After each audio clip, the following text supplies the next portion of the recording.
excellence, motivation. Always be a champ. Hello, everybody. Welcome to this week's edition of Great Employees Matter, the podcast that focuses on employees helping. Hello, everybody. Welcome to this week's edition of Great Employees Matter, the podcast that focuses on employees helping. Hello, everybody. Welcome to this week's edition of Great Employees Matter, the podcast. All right, go ahead, Jimmy. Hi, everybody. So today, this week's guest. We have a surprise for you because this is the first time we've actually had a real live celebrity on the show. And so our guest for this episode is Kim Couture from MMA fame. Kim was a former MMA fighter. She retired in 2015, I believe. She has just a diverse background. She's been a team barrel racer, or a team roper and a barrel racer, and she's been a deputy sheriff. She's worked at Mandalay Bay as a bartender. She worked for Stevie Wynn. Never a bartender, food and beverage manager. Ah, okay. So she has a diverse employment background. She's also an entrepreneur, and we're going to talk about all of her story today. So welcome to the show, Kim. Thank you very much. Thank you for having me. With that, I'm going to turn it over to Kobe because he likes to be in charge. Take over from the very beginning. That's not true, but thank you for stalling for me as I was going through that hiccup in the back and changing the screen. Just real quick, Kim, can you see the screen? It's just color. It's just color. Oh, I got you covered. Don't worry about it. But welcome to the show. We appreciate you coming. And my portion of it is I like to start from the beginning. You've done a lot of things. You were a fighter. You were in charge of a lot of big businesses. What was your childhood like to start you on those types of paths? Tell me a little bit about your childhood. Well, I grew up on a big ranch in Colorado, and grew up in the rodeo world, and we trained horses, and we had cattle. Kind of grew up away from civilization. I always used to ask, they used to get sick of me asking if there was other kids on the planet because I never saw any. Wow. It was just me and my animals and, my family that lived on the ranch. And so I was independent from the get-go and always an animal lover to this day. I just can't get enough of them. So, independent and hardworking, up at the crack of dawn and work all day, all night. And my parents really pushed me and got good grades. And where was this place that you grew up in the rural area again? Where was this? Well, our family's ranch isn't even really in a town. It's up in the middle of the Rockies. And I was born in a small town called Walsenburg. And we moved to a bigger town when I had to start school to Pueblo, Colorado. But yeah, our ranch was up pretty far up there. The closest town probably would have been Walsenburg or Aguilar. And so what about school? Where you say you didn't have kids? How did you get your schooling up there? No. We moved. We moved to Pueblo when it was time for me to start school. So I did my first 5-6 years on the ranch, and then I would spend every summer until I left home on the ranch working. Okay. And what type of work was that? Moving cattle, cutting, baling hay. It's just all farm work, irrigating, mowing the fields, mowing the lawn. Okay. So taking care of all my animals. All physical manual labor, all stuff that I hate. So I got it. So now let me ask you this. What about your schooling? What was your schooling like? Well, when we moved to Pueblo, it was pretty normal, but I was kind of the black sheep. I didn't really understand any slang, or I didn't understand anything that any of the kids were talking about because it was my first interaction with kids. So I was just quiet, and people always thought there was something wrong with me because I was very independent from a very young age. Just kept to myself. As a straight A student, I got perfect attendance. I was little goody two shoes, but my parents really pushed me hard, and my mom's gone really far in her education. She was a teacher, and she had her master's degree, and my dad was an agricultural engineer. So they were very hardworking people. So No, I love all of this. Pass it along. Yeah, no, I love all of this. So tell me a little bit about your first job or your first employment. When I turned 16, my dad took me to get a checking account at, before it was Wells Fargo, it was Norwest Bank, and took me down and get my first little checking account. And right away wanted to teach me how to save money, got my savings account open too. And the woman that helped us at the bank was so beautiful. She looked like Snow White. Just so elegantly dressed, and her makeup and her hair and her nails, everything was perfect. And I was just mesmerized by her. And the way she talked, I was like, Dad, I think this is the real Snow White. Wow. Like, she's amazing. And I just blurted out. I said, I want to work here. I said, what could I do to possibly work here? And she goes, how old are you again? I said, listen, I'll do anything. And she goes, come with me. And she took me back to meet the president, which was a woman. And I met her and I said, listen, I'll do anything she was beautiful too. I'm like, what is going on in this bank? So I go, I'll do anything to just learn how to be like you and learn banking. And they hired me. They gave me $5 an hour and I was a little gopher for them. Wow, that's awesome. So you just really went in, got your first job, did that thing. Yep. So tell me what ranch life and living, like that in the rodeo, because you've done some pretty amazing things that we're going to get into. How did that shape your mindset in order to be able to start attacking those types of things? Like, when did you get interested in MMA? Oh, that was way years later. Oh, really? So, rodeo life, just farm life, you're up at the crack of dawn and you just work. You don't know any different. My grandparents were hardworking. My parents were hardworking. You don't see them sitting around watching TV. Everybody's working constantly. You have to in order to keep up. So I was always involved in sports. I played volleyball, basketball, track. I was also an artist. And we trained horses. So I was always working with new colts, and we had an arena at our house. So we would rope every day. And I have to get all the colts ridden and get the lawn mowed and get dinner made and do the homework. And, I never had enough time back then, and I still don't have enough hours in the day. Yeah, I think we all fit in that same category, right? So I can ask you questions forever because, I'm very, very investigative like that and want to know everything, but I think I better share and see if anybody else wants to ask some questions. I'll jump in before Lloyd. I'm fascinated by the whole rodeo piece. I love team roping. I love barrel racing. I can't ever figure out how you can get a horse to turn on a dime like that and come around a barrel.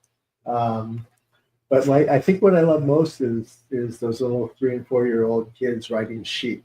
Yeah, mutton busting. That was Yeah. Mutton busting. No, so I'm such a city boy. Yeah. I have no idea what you're talking about. See, when you grow up on the ranch, you have to invent new things to do. So you get pretty creative. I'm going to tell you guys, you can say the same thing about the ghetto, but go ahead, Jimmy. So before I get to asking how and when you came to Vegas, can you share with us how your experience in your youth, both with the rodeo circuit, with being raised on a farm, and being introduced to thought society after you got to school, how that helped shape you to become the person that you are today? Because that's the foundation, right? So if you can share some of that with us.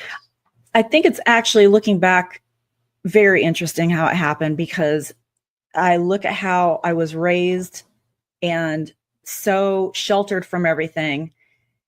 Fast forward to all the things that I've done now, and it's amazing that I caught on to society the way that I did. And you definitely go through hardships for years in that sense. School was hard for me. I was bullied. I was picked on. And back then it wasn't like it is today. I was bullied by my teachers, and I was quiet and it just didn't fit in with anybody else. And, I had my first grade teacher that terrorized me, and she used to want to put me in special ed. And, she would ask me if I was retarded in front of the whole class. And what that did was it got the rest of the kids, it made it okay for the rest of the kids to tease me. And we all rode the same school bus. And then I'd get chased home and bullied and tortured every single day by the kids. They thought it was okay because the teacher would pick on me constantly. I grew up very poor. So I didn't have a lot of school supplies. So I would borrow the teacher on the first day, I'd borrow the teacher's crayons, and I used to like to trace, and then color the inside. Well, she yelled at me for wearing down her brand new crayons, and again, told me I was retarded and she was going to put me in special ed. And, you learn a lot of things back then about survival and mental toughness and trying to understand where everybody was coming from, because I didn't grow up the way that these other kids grew up. And it was good for me. At the time I hated it, of course. Mm-hmm. Nobody likes that. But it really made me just so tough. I'm really not affected by anything at this point. So learning that early on, and then seeing how strong my parents were. They were very, very smart. My dad was a perfectionist. Like I said, he was an agricultural engineer, and everything he did, even at home, everything had to be perfect. And he talked about just how perfect, you don't do things, half, what. And, we built our arena, we built our corrals, we did our deck, and we did the patio on the front, and we did our own roofing, and everything we did. I was my dad's best friend. I was right there with him the whole way. So I know how to weld. I know how to do everything. He raised me like a boy and just taught me about, doing it the best way possible and redoing it if you made a mistake, because you'll always know it's there. So you better start over. Mm-hmm. And then fast forward to my casino years working for Steve Wynn. He was such a perfectionist too. He was quality over quantity. And I really admired that. So it kind of reinforced some of the stuff that my dad had taught me. Really? That negative, the bullying and growing up in that, it's awful. I mean, it's horrible, but it is character building. It is. It's. I wouldn't change it. Like I said, you hate it at the time, but looking back, it just really gave me a different perspective, going in. And the people that have met me at different phases of my life, when I had millions of dollars and all these companies, everybody thinks my life is perfect. Nobody knows my history, or people that knew me back then thought I'd never amount to anything. And then look at me now, you know what I mean? So it's interesting to see all the different perspectives and the way that people treat you. And, none of them are correct, of course. None of it's right, but it's made me who I am today. So yeah. I can share those stories. Yeah. And do you have no siblings? I have one brother. He's 7 years younger than me. Oh, okay. And he's a team roper professionally. Yeah. Well, I asked that because it's not, I think it's probably atypical in your situation, because oftentimes ranchers and farmers end up having larger families so that they can all pitch in and help take care of the ranch or the farm. So yeah. Your parents obviously didn't do that for whatever reasons, which means that you probably had to carry a bigger share of the workload than what would be the norm. I tease my brother. He had it easy. He was 7 years later. My parents were established by time he was planned, and they were established, and they started making good money. And, they were young when they had me. My mom had me when she was 20, and they were still in college. So they were still on the struggle bus, when they had me. So things were hard, and I just had to, keep up. My brother, he was playing Nintendo and got the new little Jordans, and, didn't have to do anything he didn't feel like doing, so we definitely had a different upbringing. And then after you got out of school, how did you end up being a deputy sheriff? I had already been married and divorced. I had 2 kids, and single mom. I needed to find something that had great benefits, flexible hours. In my town of Pueblo, there wasn't a lot to pick from. And the sheriff at the time, I believe it was his niece, she played sports with me. And so he's like, we're getting ready to test for the sheriff's department. After you graduate, you should really consider it. I started thinking about it. I'm like, hey, I could do that. I'm a tomboy. I can handle myself, So that was the best option at the time. And what did you learn from that experience that ended up affecting the rest of your work life? Well, that's a whole nother world that people don't realize. They operate on different rules. You know, I worked in the jail for 2 years while I was going through the academy, and then before I went to patrol. And so you get to see those are two different worlds in itself. Because I grew up sheltered, I didn't hang around kids that did drugs. I didn't know there was gangs in my town. I didn't even know anything about drugs or gangs or. Wow. Meanwhile, we lived off of I-25, which is the drug capital highway of the universe. You know, it goes from Mexico all the way up to Canada. So yeah, it was a big gang and a big drug town that I had no idea that even existed. Wow. Yeah. So there's two extreme sides to my life. And it's like, at that point in time, I think they collided, you know, and it was like, oh my gosh, this world's a bigger place than I thought it was. Yeah. So it had to be eye-opening and shocking. Yes. Right, since you hadn't been exposed to it before. If there was something that you learned either in the academy or on the street as you were patrolling, what would that be that helped you survive in Las Vegas? You know, I'm very street smart now, but I never let even law enforcement, I never let the bullies, I never let anything change me. God's always been number one in my heart. And I grew up with strong grandparents that really enforced that. And like I said, growing up very independent, I was always confident, no matter how much I got beat down. It never fazed me. It's like water off a duck's back. So I like to sit back and observe everything and just take it in and process it myself. And I think the way that I've learned how to process things is very, very positive. And coming to this town, I guess a little bit of the naivety when I first got here is trusting the higher ups, you know, working in the casino business, and they treated me so good, and they took me in. Then you realize down the road, you know, a lot of the behind the scenes environment. And, you know, this town will eat you up and spit you out if you're not careful. So I'm very strong in my standards, my moral compass. It has never been shaken, whether I was on, you know, the Colorado side of things or over here in Sin City side of things. I can't be, you know, guided into doing anything that isn't right. So, and I shoot straight, you know, I tell it like it is, and I'm really not afraid of anybody or anything. So just being strong, and nobody has ever been able to control me. And I work hard, I'll outwork everybody, and I do the right thing. So I'm kind of a little force. Yeah, I bet you are. So did that inner strength come, obviously you're faith-based, so some of it came from there. Some of it had to come from your parents.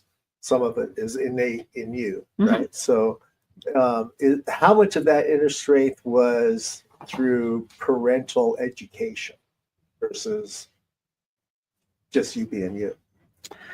I'd say my grandpa was a big, powerful force in my life. He was, you know, the greatest man I think that's ever walked this planet. He you know, he served in the war. He had a Purple Heart. His whole battalion got attacked, and he carried two of his best friends through crazy terrain, only for them to die later. And he was the kindest, nicest human being and the hardest worker. And just watching him, I admired him so much. I loved spending time with him. I love my parents too, and they were great, but my grandpa was just so special. And he always said, you know, whether it's a person, place, or thing, you always leave them better off when you leave than you found them. So that just always stuck with me, because I'd watch it. He was my example. I would spend the summers back on the ranch and just watch how he dealt with people. And knowing what he had been through, he wouldn't tell war stories to anybody but me, because I would sit there as a favorite pastime and read in the encyclopedias. And I would ask a million questions. And my family told me, they're like, you're the only one that he'll talk to about this, because I was 20 question Kim, you know, I just couldn't learn enough. And that was another thing. Him and my dad were always big on learning. You know, if anything that I could ever pass on to you, they used to say, fall in love with learning. Doesn't matter what age you are. Like there's just so much out there, and just keep learning and just fall in love with it. You speak our language. With that, let me turn it over to Lloyd because he has great questions every week. Hi, Kim. Nice to see you again. Yes. I wanted to ask you about the name Sugar Free, and you kind of touched on that a little bit. But for the audience who didn't get to hear us discuss it, can you tell them how that came about? Well, a lot of people assume that I don't eat sugar, but I assure you I eat a lot of that. Not a lot, but yeah, we were training in the gym one day and someone asked a question. And, there are some people that ask a question and they don't really want to know the answer. And I'm pretty direct. So I just said it like it was, and it was fight related. And I can't remember specifically what it was, but everybody goes, wow, gee, Kim, way to sugarcoat that. And one of the other coaches goes, I don't know if I can cuss on this show, but they're like, Kimmy, don't sugarcoat shit. Kimmy is sugar free. And I was new in the fight game. So like, that is your nickname for sure. I love that. We spend so much time talking about the importance of communication, because communication is so important within the workforce and also within life in general. So many things happen because of miscommunication. And I'm like you. I don't sugarcoat anything. I tell it like it is. But I do find absolutely. But I do find that I have to temper what I say sometimes depending upon the audience. And I find that, of course, especially to be true in the employment situation. I can't tell somebody who works for me everything that I really think about what they're doing. HR will have a field day. And I'm just wondering how you manage to navigate both worlds. One world where you say anything that's on your mind, and other times when you may have to temper what you're thinking. Well, it's funny. I would say that's the advantage of having the upbringing that I had, having my two worlds collide. Sitting back and paying attention and learning people's body language and learning, always trying to put myself in their shoes and where they're coming from. The time or the place, and just being grounded and paying attention to your surroundings. It's very important. Communication is my biggest thing ever. And whether I was, in the gym, pretty much anything goes. You can say and do whatever you want. I'm around a bunch of sweaty, cussing, nasty dudes, right? I was in law enforcement. I came from that. The rodeo world's the same way. You're drinking a beer and just talking shit with the guys. That's kind of been my whole life. But at the same point, growing up with those beautiful bankers who taught me the beginning of my workforce, and seeing how elegant and beautiful and classy and how they talked, I adapted that side too. And it's important, depending on who you're talking to be relatable. If you're talking to someone and you're seeing them, their eyes gloss over, you already lost them. So trying to be relatable in every scenario with every person that comes in front of me. That's very important, whether I've been a fighter, a commentator, a boss, a mother, a coach. It's very important to capture their attention and keep them focused on you. And if you can tell that you're starting to lose them or they're losing their attention span, you either do something to get it back or you end the conversation. We'll talk about this at another time. So it's definitely paying attention. And I think that's where honestly most people miss the boat, whether you're a boss or anybody. Communication is a big struggle, especially these days, because everybody's so distant from each other. Everybody can just send a text or, cancel at the last minute. And I feel like the integrity is gone. And the human connection, of course, is lacking. My biggest complaint is that there's no tone in email. Somebody sends you a text, and if there's two different meanings, you have to hope that you're guessing the right one. Yes. And that's where communication and saying what's on your mind becomes critical. Yeah, I use a lot of times I'll put to clarify, I'll put that in my text or my email. And any questions, please, don't hesitate to call me. I'm a big fan of just talking in person or picking up the phone. Doesn't matter what time you call me, I'll usually answer, unless I'm coaching where I can't, answer my phone. Or I'll call you right back. I try really hard because I get bombarded sometimes like everybody else. But yeah, communication is key for every topic that we've just discussed, everything. It's the most important thing. And keeping that human connection alive where everybody tries to distance themselves right now. Well, my partners require me that I ask at least one question on the topic. So we've just answered that question, and now we can get it out of the way. And now we're free to talk about whatever we want to.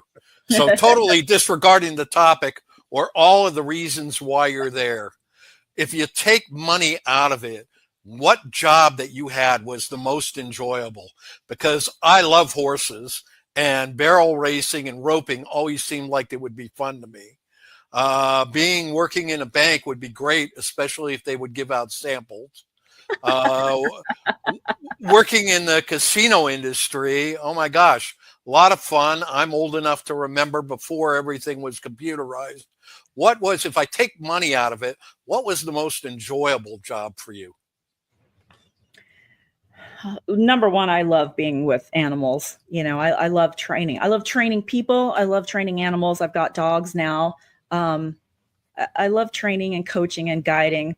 I loved when my kids were still with me when they were young. I loved teaching them everything. I would take them in the kitchen and, teach them how to cook. Both of my kids are chefs now, not legitimately chefs. They're both in the medical field. But if they cook for me, I'm looking at it like my food always tastes amazing, but theirs has the presentation and it looks beautiful too. So between the medical field and that, I know I'll be taken care of when I, get old. I'm just trying to figure out how it went at the parent teacher conference. The teacher tells you something that the kid's doing wrong. You go home and you tell the kid, hey, spoke to the teacher. She says you got to correct this or you got to correct that.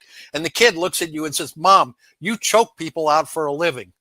I just can't imagine how that conversation went. My parenting was very different. And, I got a lot of criticism from my family and friends in Colorado. They were like, why would you move to Sin City with young kids? And, they didn't like the way that I did things. And out of the entire family, my kids are doing the best. They make a lot of more money. They make the most money out of the entire family. They're independent. They moved out at 18. They got scholarships that paid for their college. So I don't say anything, but well, you're saying something now. I was very strict, and with everybody else too. My son would get in trouble for having his phone. He'd get chewed out when he got home, but at the same point, he would get, I don't want to say bullied, but he would get in arguments with his history teacher because I didn't agree with what the teacher was teaching. And the history teacher wanted me to come in for a parent teacher conference. I'm like, I don't think you want me in there. And I laid it out for him. I'm like, you're wrong. You're wrong. You're changing the history and the way that you're teaching. This isn't the way that children need to learn. And I had a million issues with this guy. And the year after my son graduated, turns out that the teacher got fired for having a relationship with one of the students. So I had him pegged. See what I mean about reading people? I had him pegged. It would have been awesome if you arrested him. Yeah. Listen. Oh, hot hair. I have a funny story for you. Okay. How much time you guys got? Let's go. I was training with a buddy up at Nellis Air Force Base. They have an incredible gym. I was just enjoying my workout, just glad to be there. And my son calls me and says, Mom, they're locking us down. There's a school shooter. Not even in the school. There was a shooter outside the school. They didn't know who the guy was. And I hang up. And he called me right back and I didn't answer because I was gathering my things and running out the door. And he texts me and he goes, Mom, I know you're on your way over here. He goes, please don't do anything to embarrass me. I don't want to end up on the news. And he was right. I lived in, I think, Southern Highlands at the time, and I was up at Nellis Air Force Base, and he was up at Palo Verde in Summerlin. So I think I did that whole thing. Well, back then we didn't have the traffic we have now. I think I did that whole thing in a half an hour. I was up at that school. Wow, that's awesome. Wow, that really is. FAFO, you know that what that means. Oh yeah. I'm happy to keep going, or Kobe, I can throw it back to you if you've got a couple of things you want to ask.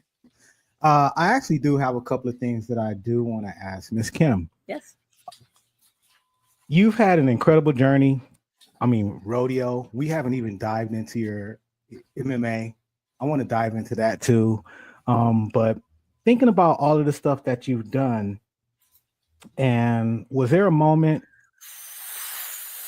that changed you or that shaped you the way you do things? Like something challenging that happened to you that made you turn into the person that you are today? I would have to say going through my divorce with my ex-husband, Randy, we're still great friends to this day, but there was, several years there where it wasn't. And it really crushed me. Being married to him, I felt like all my dreams had come true. He was my best friend. We opened several very successful businesses together. We kind of rode the wave of MMA going mainstream. We were both fighters. We were, the iron that sharpens iron, and yin and yang. And I never saw that coming. So it destroyed me. I would say for a good 5 years, I wouldn't leave my house, and I was still fighting. I was taking fights, and I don't even remember being there. I was definitely in the worst case depression that you could possibly have, and trying to figure out what just happened, because we had an amazing 6 years, and everything was great. We got along great. We never fought. We were just, I thought, the perfect couple. So that really hit me hard. And because we were in the public eye and we were so big in MMA at the time, everybody wanted to cover the story. There was no privacy. And because he was the very famous one and started to do movies, everybody left me and was still hanging on to his coattails. So everybody, the friends that I had before I even met him, dropped me so they could go swing from his coattails. And wow, it was something hard that I had to go through alone. And you kind of see everybody stab you in the back at the same time for no good reason, which 3 years later, they all came back and apologized. And I'm big on forgiveness.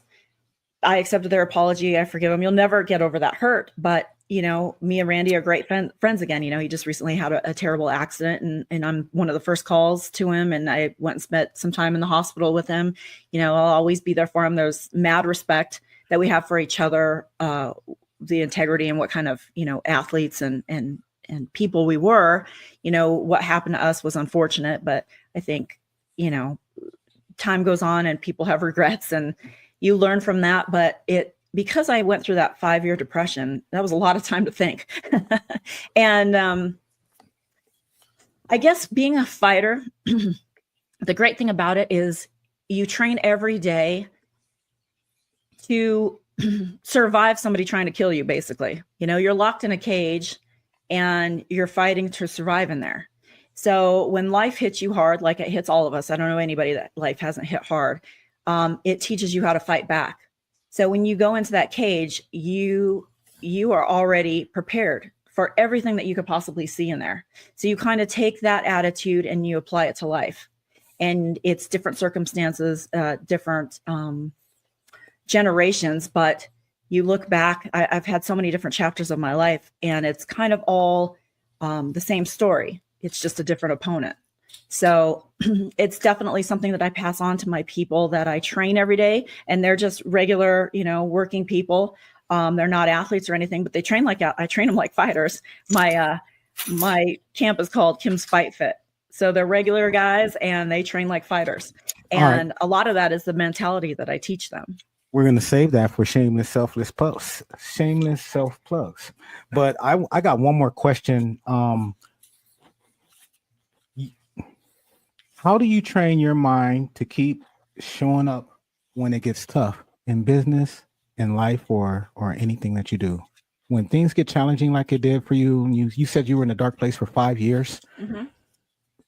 How do you train your mind to get yourself through that? Because I know a lot of people that are in turmoil in their life right now. It could be finances, job, relationship, and 5 years is a long, long time to, have something affect you like that. How do you get through that? I think that 5 dark years, my mind was still strong. It was my heart that was shattered. And I think when you feel like you found somebody that answered all your prayers and then they disappoint you on the way that happened, it's that much harder when it's in the public eye. It was a lonely, humiliating, ordeal. People were very invasive and intrusive into your life when you just want to be left alone. And I went through a period of time where you can't trust anybody because everybody had an ulterior motive. And the people that I thought were my closest friends, like my buddies that I had before I even met Randy, were gone. They were his friends now. So just feeling that devastation on so many levels, and losing your marriage, losing your businesses, your gym, your coaches, your training partners. I lost everything. And I worked so hard for it. And I just walked away. In court, I just signed off on everything. I just walked away. I wasn't going to fight. I wasn't going to fight for my half or anything. I just bounced, and spent those 5 years thinking logically through everything and trying to understand that. And I think, my relationship with God and my faith just kept me positive, even though I was in that dark place. It was like my brain had to help my heart heal, and still not hold bitterness, understanding that people that go through tragic events or devastation like that, they get stuck in quicksand and they hold on to it, and they don't even reach out their hand for somebody to pull them out. They stay in that quicksand for years. And so it was me getting myself out of the quicksand and putting myself back together. I didn't have any help from anybody else, and nor could anybody help me. I don't see how anybody else could have done anything. It was my relationship with God that got even stronger at that time. And like I said, I was still fighting. I was still functioning. I would have to eat. I would have to go to practice, and then I'd cry all the way home. Wow. and it was just going through that I look back and I'm like, wow, I didn't think I was ever going to survive it. And now I look back and I'm like, that was a pretty changing time for me, because it really just showed me who I am. It built my confidence even more, because I'm like, wow, if I can get through that, That's what the tough times do. The Yeah. tough times really show you who you are and what you're made of. And I always say, like when I'm talking to youth, I tell them, you're going through whatever challenge you're going through now. But if you were talking to me today, look back through every challenge that you went through. You're 100% at overcoming everything that's been thrown at you since birth. But we don't never stand on that, right? So toughness and compassion, can they coexist in leadership? Yeah. And people turn to God when they have nothing. And I'm one of those people since I was little that goes out and sits quietly and listens to the birds and talks to God daily, just like, what's up? What you doing, God? Like, what you working on today? I'm just chilling with God every day. And I guess it was from growing up alone. And so strengthening my faith meant understanding that I had to learn forgiveness, because I was so angry and I was so mad at all the people that disappointed me, all that hurt, all that unnecessary pain, the lack of loyalty, rumorville. Neither one of us ever spoke bad about each other. He didn't, I didn't. So when there's no answers, people fill in the blanks themselves, and you're in the public eye. So everything on the internet was just stories and craziness. And I'm like, wow, here I came from no civilization, growing up poor in the middle of the mountains, to this, and I just kind of, I've had so many chapters here. It's been a lot to work through. I guess I take my time and think logically. And it's like, what would Jesus do? How would he want me to handle this? And, forgiving all those people, accepting their apologies, and treating them with kindness and fairness. Even now when I run into them, I'm just the same old me that they knew before all that happened. And I think that's really thrown people for a loop too, because they're like, wow, people that I went to high school with and, people in my family, I've never changed. But it's a lot of work. It's a lot of private, personal, in the dark work on yourself. It's called that shadow work, and working through your problems and then having a positive solution. You have no idea the power of your words today. They're very impactful, and I'm sure I can speak for the group. We appreciate you, Jimmy. Well, I'm not crying. Almost. I can hear you over there. I can hear you over there sniffling, when bro. you started talking about your grandfather, your tribute to your grandfather brought tears to my eyes. I'm trying to choke them back too. And then today happens to be the 3rd year anniversary of when my dad died. So, if I've sounded a little choked up telling these great stories, Okay. Well, Yeah, on a lighter note, then, given that you, Randy, and others arguably helped to build the MMA, did Dana White share any of the $400 million that you made when it sold it to you? Darn it, I didn't make that list.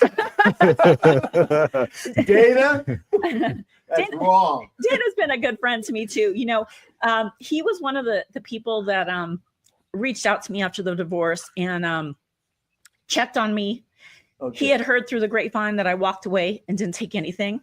And he was like, "Are you crazy?" He's like, "You built that. You built him. You made a brand out of him. And why would you do that?" He goes, I don't know any woman on earth that would do what you did. And, I told him my reasons why. And I'm like, I want to walk away in one piece. I don't want to, cat fight with anybody. I'm not going to, drag out this thing. It would have been 3 years with all the businesses that we had. We would have had to get forensic accountants. And I'm a fighter that is not a fighter when it comes to people. And I just believe, you've got to hold those people that are important to you. No matter what they do, forgiveness is the biggest thing. I'm never emotional. Yeah, Sorry. you better stop because you're getting ready to make me cry on TV. It's And I don't just, do that. this family stuff on my dad's anniversary today. And, I think about it all the time, but today's, my whole family is putting stuff on Facebook. So it kind of got me into this from the start today. Well, Oh man. thank But you for even Randy, my heart sunk when I heard the story of him crashing. He was drag racing, and no matter what we ever went through, somebody that you love, you don't ever want to see anything bad happen to them. I don't ever wish harm on anybody. And I think being a fighter, I think I probably would have been a better fighter if I was meaner. But my compassion and my love for people is, I think, what kept me from being an even greater fighter. I don't have that. I love to fight. I love the competition. I love the physicalness of it. And I'm tough as nails, but you have to have that extra little bit of just raw viciousness. And I think I was missing that. And, I'm friends with all of my exes. They're all going to have a special place in my heart. I don't fight with people. If there's family conflict, I'm usually the one that goes in and tries to resolve it. So that's God speaking through you. yeah, Truly is. it truly is. And I feel like I've had that in me since a little girl, because I had a lot to work through. And I see how other people hold on to tragedy, hold on to arguments or anger or bitterness or resentfulness, and divorces. We all know how nasty divorces get. I just don't have that nastiness in me. And, even with my children's father, I'm not nasty with anybody. I just refuse to be like that. People that do that, I don't know if they realize it, but the saying goes, it's like you drinking the poison daily and hoping that they'll die, and why would anybody want to do that? If I can show an example by loving them, that says more than fighting with them. Randy told me it meant a lot for me to reach out to him right away. He had a heart attack a few years ago. I called right away. And as soon as they transported him here to Vegas, I was, at the hospital right away to see him, spend some time with him. So that's what people need to wake up and realize. That's what's going to get people united and all of us as humanity, closer to our goals that we need to be doing instead of tearing each other apart. Well, we're associated with Creation for Cause, and that's how we're going to conquer homelessness here in Las Vegas, is just by loving everybody, right? Loving them, letting them know that they're being loved. And that's how we will overcome. So thank you for your openness and your vulnerability. It is 45 minutes past the hour. Are we supposed to do a sponsorship? We can do one, but I want to go to Lloyd first. Okay. After listening to you when you said you weren't mean enough, there is a difference between meanness and resilience. I happen to be one of those people with an extremely low threshold of pain. When I catch a cold, I am bedridden for 3 days. I am the world's biggest baby. I That's assure when guys you. don't have kids. That's Is it? Tough jobs for us. Okay.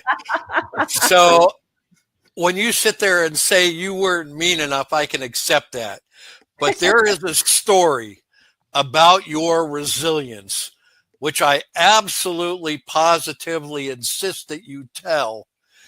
And when you compare that with my own experience where a cold can sideline me for weeks, tell me about fighting through the broken back incident. This is amazing to me. Well, I had the broken back that I fought through, and then I had my back broken before I went to the fight.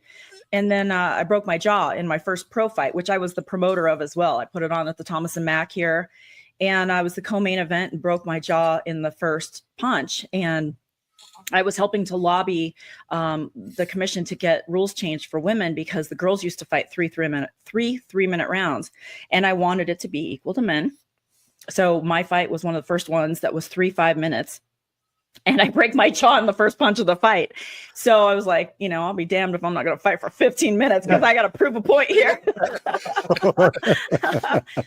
But yeah, I grew up, growing up on the ranch, and my dad was tough. We'd get injured all the time. And he was like, I don't care. We got to get the cows in, go get your horse. I broke my leg one time pretty bad, and it was storming, and we had to get the cows in, and broken leg and all, But you had a fight with a broken back.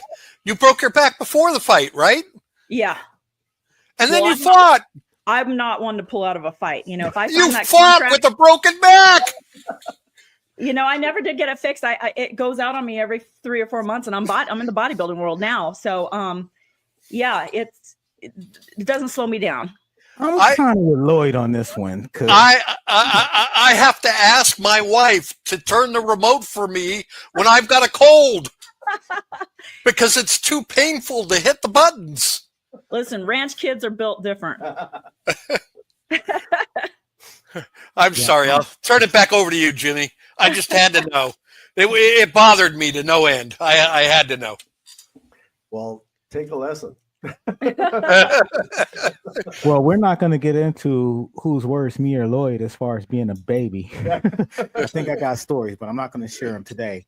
So, but before we get going too good, and I got a couple of other things that I want to talk to you with, it's time for our sponsor. And this week's sponsor, as it is usually this week or for time being, is our community.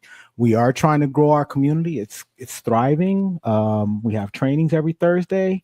And it's a podcast community, but you need a lot of things to be able to run your podcast. You need to be able to run business. Your mindset should be right. You got to be able to brand. You got to be able to market. There's all sorts of tools that you use. But we also have lots of leaders in there where we spend our time in there teaching, growing, learning, and encouraging each other. So it's a great community. It's $20 a month. We have some benefits in there where you can get rid of that $20 a month. It's really easy, and people are making money in our community. So go check it out. It's at www.podcastexcellenceacademy.com. Jimmy? Can we take Dale's question? Yes. That was my next thing. I was going to go through all the questions that people came in because the people are engaging with you, Kim. That's awesome. This is a great show. So Dale had a few things. Let me get back to my screen. But right now he's saying that he admires you giving your heart to people around you and what you do. And what do you do to help recharge your batteries? I definitely unplug with my dogs. Now I love to be in nature, and with the heat as hot as it is here, we go early, and I have 4 dogs, a German Shepherd and 3 Belgian Malinois. So they need a lot of exercise. They got a lot of energy. And we just go hit the mountain, and, I'm out there and just watching them have fun. And it's kind of my way to unplug. I love doing research. I'm still in love with learning. And even that can be pretty heavy sometimes. So I have to unplug from that. And I always go back to nature. And even in the mornings, if I only have a little bit of time, I sit outside. I have chickens in my backyard. Wow. And I put chairs in there in the chicken coop. So I drink my coffee out there and I just listen to my chickens make their little noises in the morning. And that's just my little time that I need to get the day started on the right foot. No, I love it. And Dale says that you also got him also. He was probably crying just like the rest of us. And I never cry. You guys are the only people that ever see me cry. It never happens. Yeah, I'm the same way, but man, you got me today. Oh, I'm sorry. So the next one is Vicky.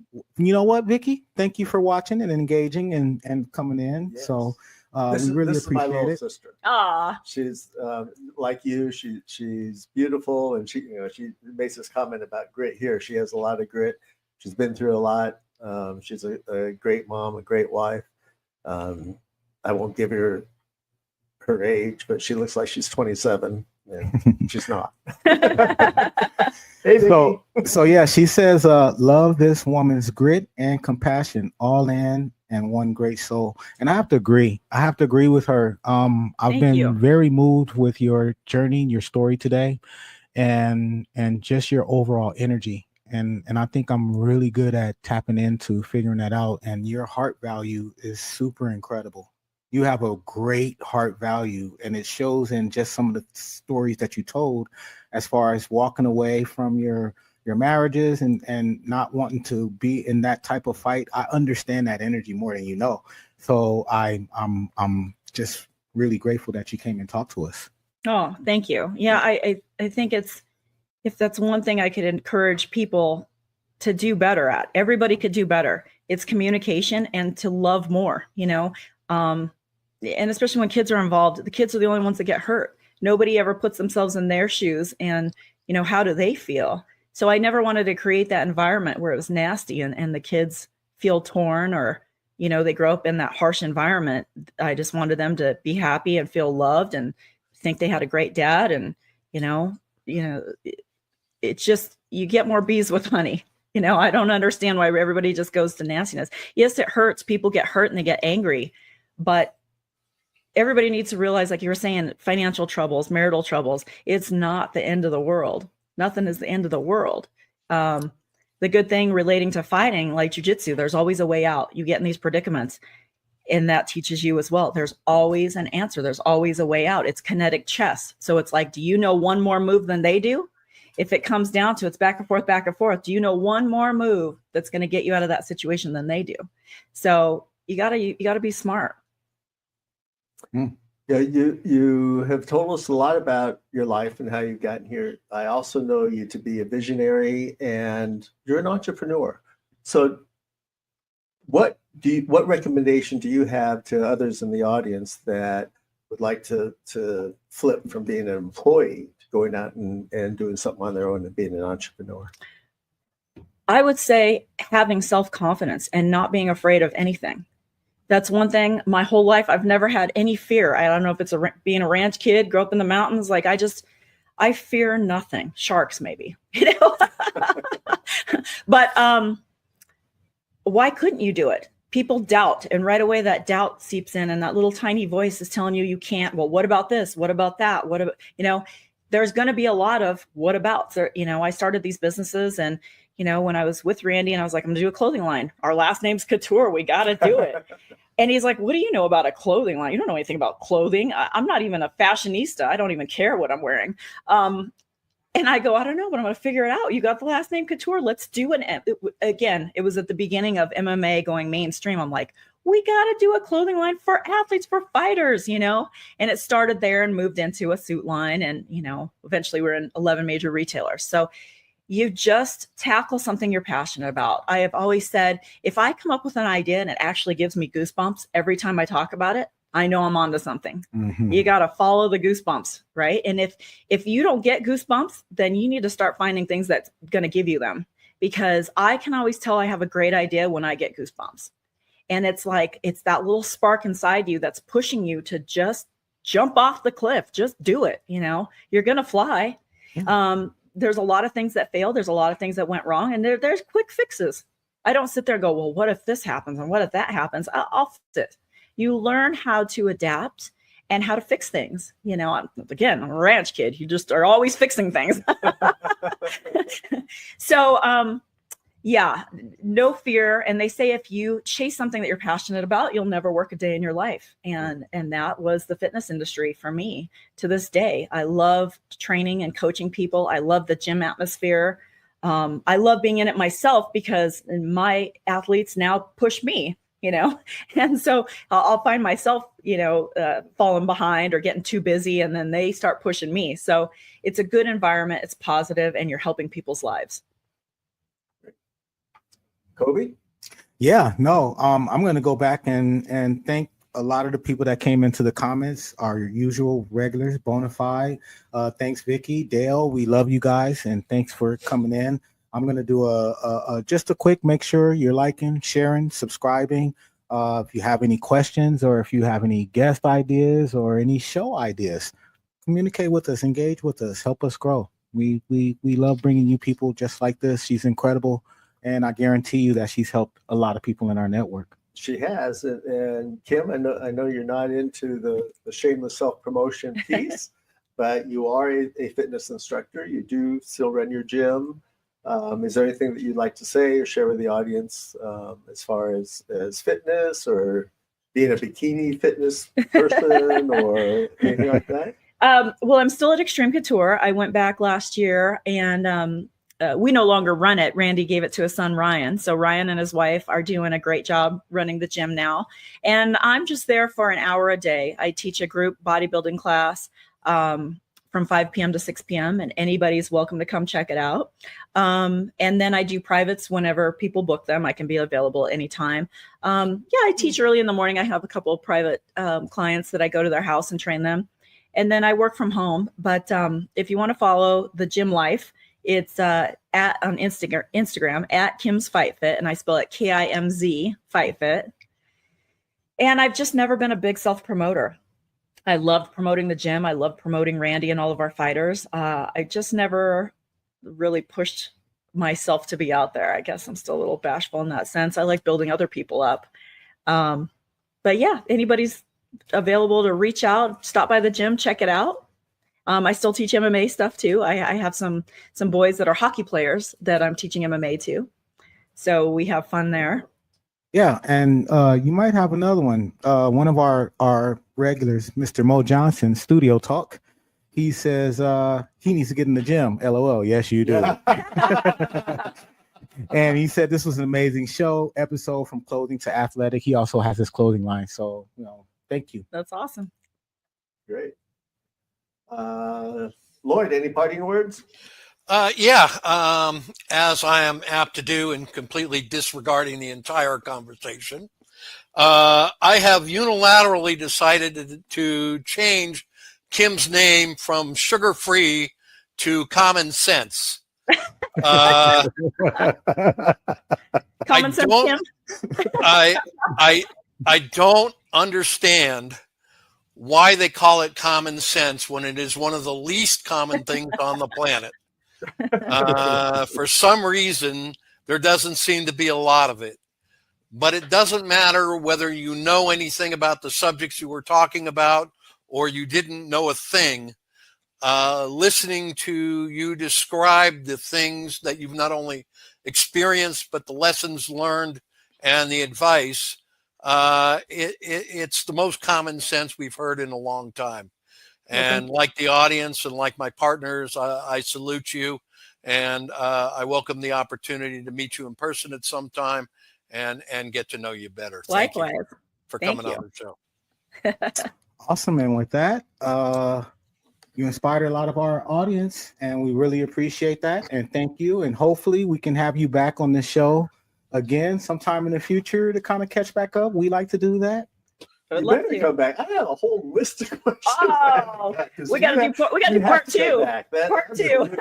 Absolutely. To be continued. And as far as names, if Kim Possible wasn't already taken, then that would be a really good name for you. So anyway, thank you so much for being on our show, for coming out on relatively short notice.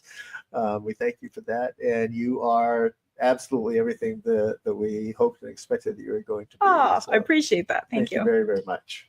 And with that, thank you guys for joining us. This is Great Employees Matter, greatness, excellence, and motivation. So make sure you check us out every Tuesday. Go check out some of the previous videos, and we'll see you next week.